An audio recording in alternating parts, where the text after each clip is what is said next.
بسم اللہ الرحمن الرحیم۔ ناظرین، آج کی تیسری قسط اور وی لاگ نمبر ہے 141۔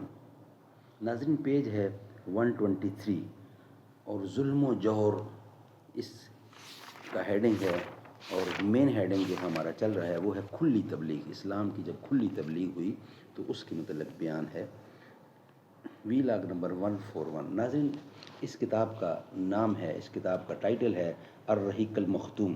سیرت النبی صلی اللہ علیہ وسلم پر دنیا بھر میں اول انعام یافتہ کتاب ہے الرحیق المختوم۔ رائٹر اس کتاب کے ہیں مولانا صفی الرحمان مبارک پوری۔ بسم اللہ الرحمن الرحیم۔ رابطہ عالمی اسلامی مکہ مکرمہ کے زیر اہتمام منعقدہ سیرت نگاری کے عالمی مقابلے میں اول آنے والی عربی کتاب کا اردو ترجمہ۔ قال اللہ تعالی یسقون من رحیق مختوم، یہ لوگ سرے بمہر شراب پلائے جائیں گے۔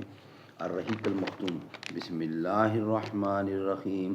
اور اگر اس کی فرما برداری کرو گے تو راہ پاؤ گے، وَإِن تُطِیعُوهُ تَہْتَدُوا، اور اگر اس کی فرما برداری کرو گے تو راہ پاؤ گے۔ نحمدہ ونصلی علی رسولہ الکریم، بسم اللہ الرحمن الرحیم۔ مزہ تو یہ ہے کہ یوں زیر آسمان رہیے، ہزار گناہ سخن در دہانوں لب خاموش۔ یہی اصول ہے سرمایہ سکون حیات، گدائے گوشہ نشینی تو حافظہ مخرد مخروش۔ مگر خروش پہ مائل ہے تو بسم اللہ، مگر خروش پہ مائل ہے تو بسم اللہ۔ بکبیر بادہ صافی بے بانگ چنگ ہوش، شریک بزم امیر و وزیر و سلطان ہو، لڑا کے توڑ دے سنگ ہو سو ہوش سے شیشہ ہوش۔ بعثت سے پہلے ابو لہب نے اپنے دو بیٹوں عتبہ اور عتیبہ کی شادی نبی کریم صلی اللہ علیہ وسلم کی دو صاحبزادیوں رقیہ اور ام کلثوم سے کی تھی، لیکن بعثت کے بعد اس نے نہایت سختی اور درشتی سے ان دونوں کو طلاق دلوا دی۔ اسی طرح جب نبی کریم صلی اللہ علیہ وسلم کے دوسرے صاحبزادے عبداللہ کا انتقال ہوا تو ابو لہب کو اس قدر خوشی ہوئی کہ وہ دوڑتا ہوا اپنے رفقا کے ساتھ پہنچا اور انہیں یہ خوشخبری سنائی کہ محمد صلی اللہ علیہ وسلم ابتر نسل بریدہ ہو گئے۔ ہم یہ بھی ذکر کر چکے ہیں کہ ایام حج میں ابو لہب نبی کریم صلی اللہ علیہ وسلم کی تکذیب کے لیے بازاروں اور اجتماعات میں آپ کے پیچھے پیچھے لگا رہتا تھا۔ طارق بن عبداللہ محاربی کی روایت سے معلوم ہوتا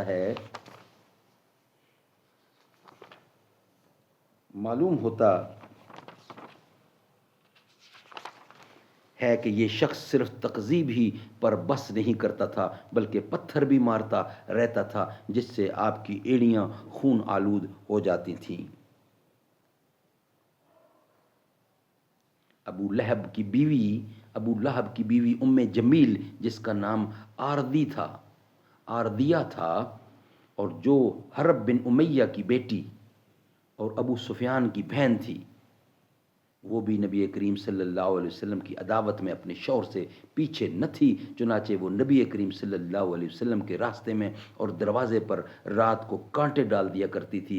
خاصی بد زبان اور مفسدہ پرواز بھی تھیں، چنانچہ نبی کریم صلی اللہ علیہ وسلم کے خلاف بد زبانی کرنا، لمبی چوڑی وصیح کاری اور افطرا پردازی سے کام لینا، فتنے کی آگ بھڑکانا اور خوفناک جنگ بپا رکھنا اس کا شیوا تھا۔ اس لیے قرآن نے اس کو حمالۃ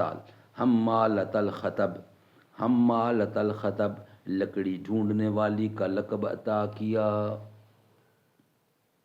جب اسے معلوم ہوا کہ اس کی اور اس کے شوہر کی مذمت میں قرآن نازل ہوا ہے تو وہ رسول اللہ صلی اللہ علیہ وسلم کو تلاش کرتی ہوئی آئی۔ آپ خانہ خدا کے پاس مسجد حرام میں تشریف فرما تھے، ابو بکر صدیق رضی اللہ بھی ہمراہ تھے، یہ مٹھی بھر پتھر لیے ہوئے تھے، سامنے کھڑی ہوئی تو اللہ نے اس کی نگاہ، سامنے کھڑی ہوئی تو اللہ نے اس کی نگاہ پکڑ لی اور وہ رسول اللہ کو نہ دیکھ سکی، اللہ تعالیٰ نے اس کی آنکھیں بند کر دی، رسول اللہ کو نہ دیکھ سکی، صرف ابو بکر صدیق کو دیکھ رہی تھی۔ اس نے سامنے پہنچتے ہی سوال کیا، ابو بکر تمہارا ساتھی کہاں ہے؟ مجھے معلوم ہوا ہے کہ وہ میری ہجو کرتا ہے، بخدا اگر میں اسے پا گئی تو اس کے منہ پر یہ پتھر ماروں گی، دیکھو خدا کی قسم میں بھی شاعرہ ہوں۔ پھر اس نے یہ شعر سنایا،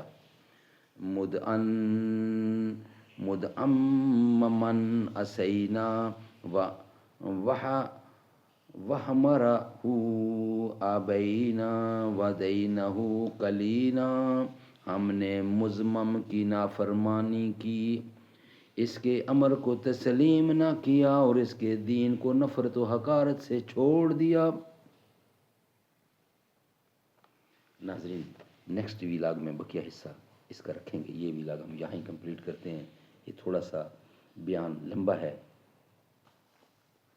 رتبہ بلند برتر صدیق عمر غنی کا، حسن و حسین زارا پیارے علی ولی کا، تھا یقین اس کو صدیق کی ذات پر، ہاتھ حیدر کا صدیق کے ہاتھ پر، جس کو تاج امامت نبی نے دیا، خوش علی کیوں نہ ہو اس کی ہر بات پر، اے خلافت بلا فصل صدیق کی، علی حیدر نے خود جس کی تصدیق کی، بیٹی حیدر کی فاروق اعظم کے گھر، وہ ہیں داماد علی کے، علی ہیں سسر، وہ ہیں داماد علی کے، علی ہیں سسر، بہن حسنین کی زوجہ فاروق کی اور زہرا کی بھی ہیں وہ لخت جگر۔